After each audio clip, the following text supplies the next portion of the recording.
पहले अपने शिव गुरु के चरणों में प्रणाम करती हूँ, मैया पार्वती के चरणों में प्रणाम करती हूँ, सभी देवी देवता सभी माता रानी के चरणों में प्रणाम करती हूँ। मेरे प्रणाम को स्वीकार कीजिए।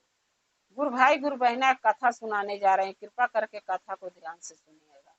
ध्यान से सुनने से ज्ञान मिलता है। आधी अधूरी कथा नहीं सुनना चाहिए, क्योंकि शिव गुरु का अपमान होता है।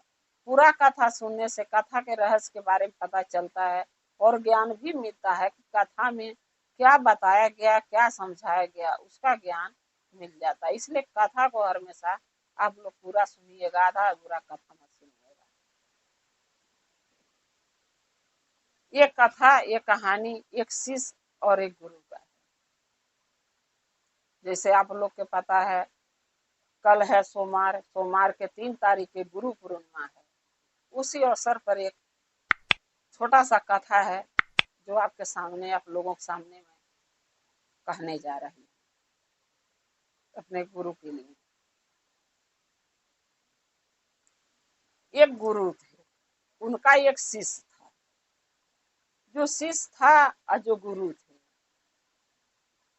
दोनों जने आपस में रहते थे। शिष्य का काम था गुरु का बात मानना, गुरु का कहना करना, गुरु के बताए हुए रास्ते पर चलना। और हर शिष्य का ये धर्म होना चाहिए कि अगर गुरु कोई ज्ञान दे रहे हैं तो उनको मानना चाहिए, क्योंकि गुरु बिना ज्ञान नहीं। और आप लोग के मैं यही कहूंगी, गुरु भाई गुरु बहना, अगर जो गुरु भाई गुरु बहना शिव के गुरु नहीं बनाए हैं वो बना लें, क्योंकि बिना गुरु के ज्ञान नहीं, अब बिना गुरु के भवसागर पार नहीं। क्योंकि गुरु है ऐसा हमारे महादेव देव के देव, जो भवसागर जब हम जाएंगे तो हमें भवसागर पार करेंगे। इसलिए गुरु बनाना हर इंसान के जिंदगी में बहुत जरूरी है, चाहे औरत हो चाहे आदमी हो, कोई भी हो, एक गुरु जीवन में होना बहुत जरूरी है, ताकि हमको ज्ञान मिल सके और गुरु के बताए हुए रास्ता पर हम चल सकें। मरने के बाद गुरु से जाके मिल सके। इसलिए शिव के गुरु बनाना बहुत जरूरी है और 3 सूत्र का पालन भी करना जरूरी है। तो हम आप लोग से यही कहेंगे कि जे शिव के गुरु नहीं बनाया है उनको शिव के गुरु, गुरु भाई गुरु बहना के बना लेना चाहिए, क्योंकि एक न एक दिन हम सबको गुरु की जरूरत पड़ेगी। और जब हमारे जीवन में गुरु नहीं होंगे तो हमें सही मार्ग, सही रास्ता दिखाएगा कौन, बताएगा कौन, ज्ञान कौन देगा। इसलिए बिना गुरु के ज्ञान नहीं, और हर इंसान के जीवन में गुरु जरूरी। तो एक गुरु थे और एक शिष्य थे। तो शिष्य का काम था गुरु को बात मानना, उनके कहे हुए रास्ते पर चलना। दोनों जने एक कुटिया में रहते थे। एक दिन की बात है, जो गुरु ने शिष्य को बोला कि शिष्य चलो आज कहीं चलते हैं, तन घूम फिर टहल के आते हैं कि दुनिया में देखते हैं क्या हो रहा है, कहाँ क्या हो रहा है, कहाँ नहीं हो रहा है। यहाँ एक जगह बैठे बैठे तो पता नहीं लगेगा, चलते हैं घूम टहल के आते हैं। शिष्य ने बोला ठीक है। चलते चलते जब महात्मा वो गुरु और वो शिष्य कुछ दूर जब गए तो वो जो शिष्य था उसको प्यास लगी। जब प्यास लगी तो शिष्य ने गुरु से बोला कि हे गुरु, हमें प्यास लगी है, कहाँ तक, कितना दूर तक आप जाएंगे, कब तक हम लोग पहुंचेंगे, कहाँ जा रहे हैं। तब गुरु ने बोला अपने शिष्य को कि देखो कोई मड़ई, कोई मकान दिख रहा है, जहाँ जाके हम एक रात गुजार लेंगे और पीने का पानी भी मिल जाएगा। चलते चलते कुछ दूर गए तो एक मड़ई दिखा। तब गुरु बोले शिष्य से कि देखो शिष्य, एक मड़ई दिख रही है, जा, मैं यही हूँ, तुम जाके देख के आओ उस मड़ई में है कौन। शिष्य जब मड़ई में गया, गुरु ने वहीं ठहर गए, रुक गए, एक पेड़ के नीचे बैठ गए।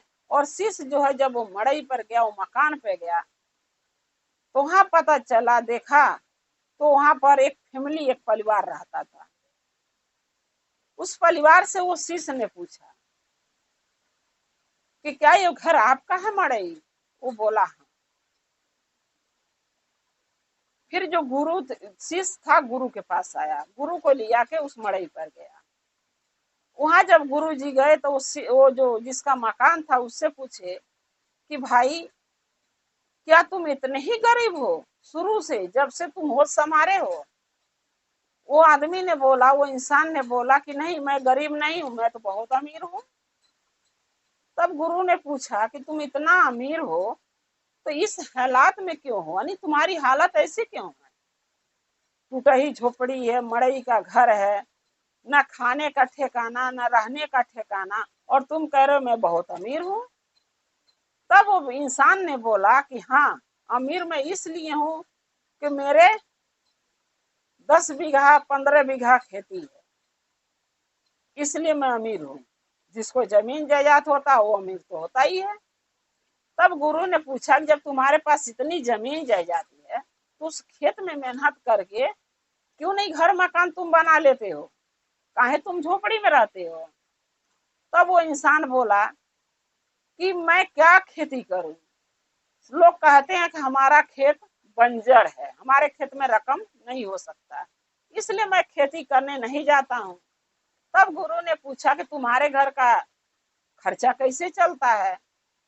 तब वो व्यक्ति बोला, वो इंसान बोला कि मेरे पास एक भैंस है जो भैंस के दूध देती है, और वो भैंस का दूध मैं बेचता हूँ, और उसी भैंस के दूध दही जमा के कुछ बेच देता हूँ और कुछ खाने का काम दे देता है, जिससे मैं बेचता हूँ उससे अनाज खरीद लेता हूँ, और जो खाता हूँ अनाज चावल चाहे रोटी पका के दूध दही से खा लेता हूँ। इसी तरीके मेरी जिंदगी कट रही है, हम लोगों के, हमारी परिवार इसी में जी रहा है।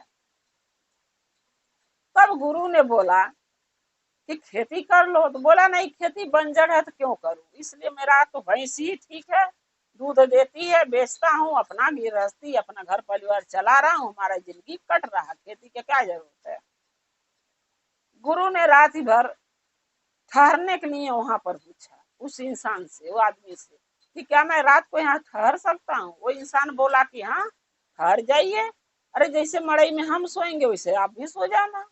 अब वो शिष्य और वो गुरु दोनों इंसान के लगे उस घर में ठहर गए। जब रात के ठहरे तो घर वाले तो सो गए, लेकिन गुरु जो थे उनको नींद नहीं आई। रात भर सोचते रहे कि इसको मैं क्या करूं कि इसकी भैंस हम ले जाएं, और जब भैंस नहीं रहेगी तब इसको मेहनत मजदूरी करेगा, ये भैंस के सहारे जी रहा है, अपना खुद की खेती बंजर समझ के छोड़ रखा है, करना ही नहीं चाहता है, अलहदीपनी हो गई इनके अंदर। आधी रात जब हुआ तो गुरु ने क्या किया, शिष्य से बोला कि शिष्य भैंस खोल लो इसका, और भैंस खोल के लेके चलो। शिष्य ने बोला कि हे गुरुजी, अगर इसका हम भैंस खोल के लेके चले जाएंगे तो इनके घर का खर्चा कैसे चलेगा, ये खाएंगे कहाँ से? ये तो भैंस के ही सहारे दूध दही के सहारे जी रहे हैं, बेच के खा रहे हैं, तो ये कैसे रहेंगे?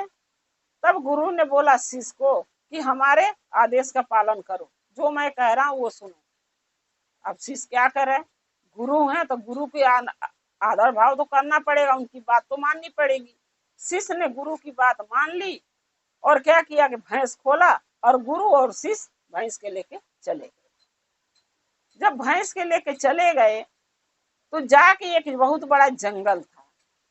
गुरु ने बोला शिष्य को कि कुछ दिन इसी में, कुछ साल यहीं गुजारेंगे, सो काट के ले आओ लौजार और मड़ई बनाते हैं।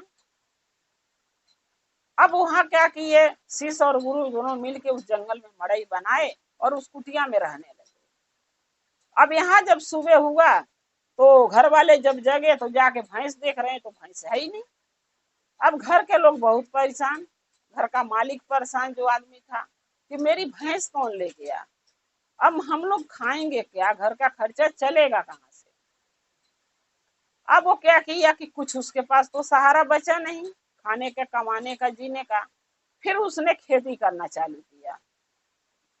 जब खेती करना चालू किया तो खेती में इतना अनाज होने लगा, इतना अनाज होने लगा कि गांव वालों से वो अमीर हो गया, जो पूरे गांव में जैसे लोग थे उससे अमीर हो गया, क्योंकि पूरे गांव में सबसे गरीब वही था, क्योंकि वो खेती करना नहीं चाहता, लोगों की बातों में आ गया। इसीलिए कहते हैं गुरु भाई ना, लोग की बातों में नहीं आना चाहिए, पहले खुद अपना कुछ करना चाहिए। लेकिन वो दूसरे की बात सुना कि मेरी खेत बंजर है, लोग कह रहे थे, इसलिए खेती नहीं करता था।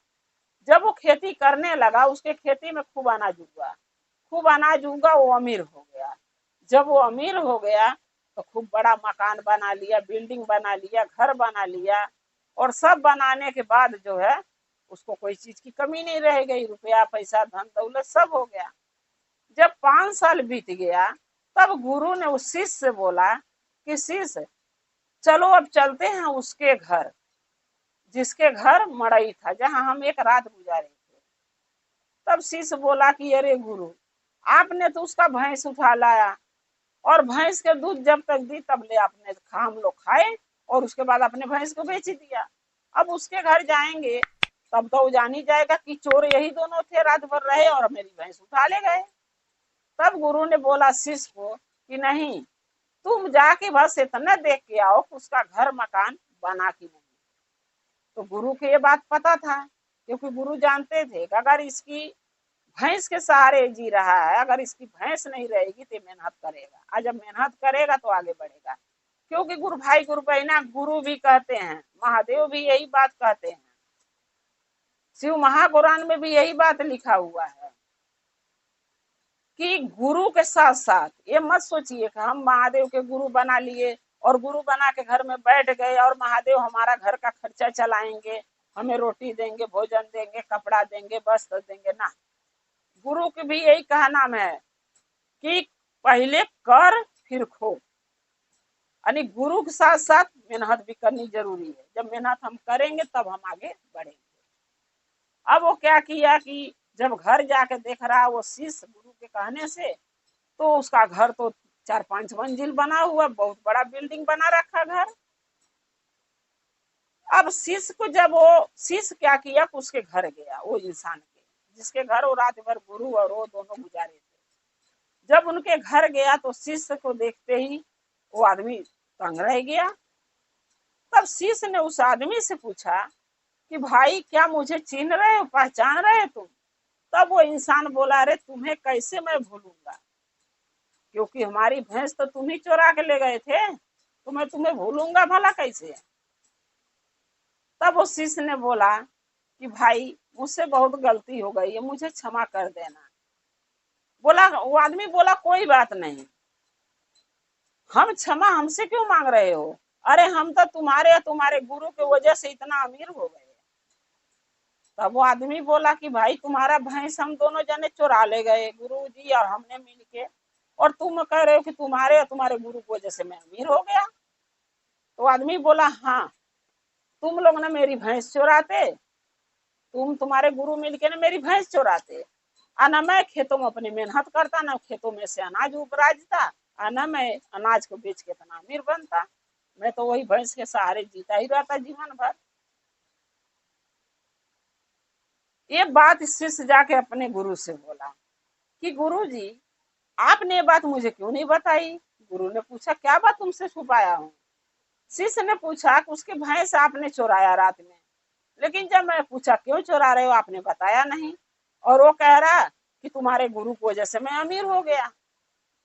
तब गुरु ने बोला शिष्य को वो सही कह रहा है, मैं उसका भैंस इसीलिए तुमसे कहा कि खोल के ले चलो, ताकि वो अपनी मेहनत अपने घर खेत को अनाज बो के अपनी मेहनत से उपराज के, और गांव वालों के जैसे वो भी अमीर हो जाए, उसके घर का दुख दूर हो जाए। क्योंकि एक भैंस के सहारे वो जी रहा था, भैंस के दूध दुहता था, बेचता था, और उसी भैंस के दूध से अनाज लाके खाता था, इनके साग सब्जी। और वो भैंस जब मैं हम लोग उठा ले गए तो उसके पास जीने का कोई सहारा नहीं, तो हार थक के वो खेत में गया और खेती लगा करने। जो खेती के लोग बंजर कहते थे वो बंजर मान के छोड़ रखा था, उसको बोता ही नहीं था। और जब उसको सहारा छीन गया खाने कमाने का भैंस, तब वो खेती में जाके खेती किया है। आज खेती करके इतना पैसा, वो अनाज उपराज के इतना पैसा कमा लिया कि 5 मंजिल का वो मकान बना लिया। धन दौलत रुपया पैसा सब उसके पास हो गया, केवल मेहनत के भरोसे। तब शिष्य की सारी बात गुरु की समझ में आ गई कि जो हमारे गुरु करते हैं और सोचते हैं वो गलत नहीं है, सही है। इसीलिए कहती हूँ गुरु भाई गुरु बहना, जो महादेव हमारे लिए सोचते हैं, करते हैं, वो भी सही है। ज्यादा गुरु भाई गुरु बहना क्या कहते हैं कि हम महादेव के इतना सेवा करते हैं, पूजा करते हैं, 3 सूत्र का पालन करते हैं, चर्चा भजन में जाते हैं, नमन करते हैं, दया मांगते हैं, फिर भी हम दुखी रहते हैं, हमारा दुख नहीं कट रहा है। तो ये बताइए गुरु भाई गुरु बहना, अगर हम पिछले जन्म बिगाड़ रखे हैं, अपना कर्म बिगाड़ के आए हैं इस जन्म इंसान के लिए हैं, तो जब हम पाप करते हैं ना, किसी जन्म में हमने बुरा कर्म किए होंगे, पाप किए होते हैं, तो महादेव एक मौका फिर देते हैं वो गलती सुधारने के, जो इंसान के रूप में जन्म देते हैं। और जब हम इंसान के रूप में जन्म लेते हैं तो उस गलतियों से हमें इस जन्म में सीखना चाहिए कि जो हम पीछे गलती की है वो भोग रहे हैं, इस जन्म में हम गलती ना करें जिसके वजह से मुझे अगला जन्म भोगना ना पड़े। अच्छा कर्म करें ताकि अगला जीवन जो हमके जन्म मिलेगा इंसान का, वो सुखी से और अच्छे से कटेगा। गुरु भाई गुरु बहना, अगर मेरा एक कथा अच्छा लगा,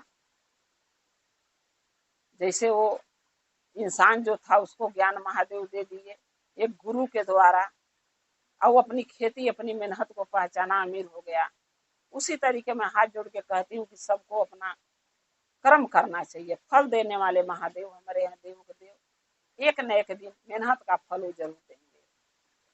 गुरु भाई गुरु बहना, अगर मेरा एक कथा अच्छा लगा तो कमेंट में लिख के जरूर भेजिएगा, चैनल को सब्सक्राइब कर लीजिएगा कि जो भी मैं नया कथा नया वीडियो डालती हूँ आपके पास पहुंचता रहे। आप हमारे कथा को ऐसे ही देखते रहें, अपना प्यार देते रहें, और हम और आप शिव परिवार से ऐसे ही जुड़े। हर हर महादेव, घर घर महादेव। महादेव की दया और कृपा आप लोग पर सदा बना रहे। शिव गुरु सदा आप लोग के साथ रहे। जय शिव गुरु।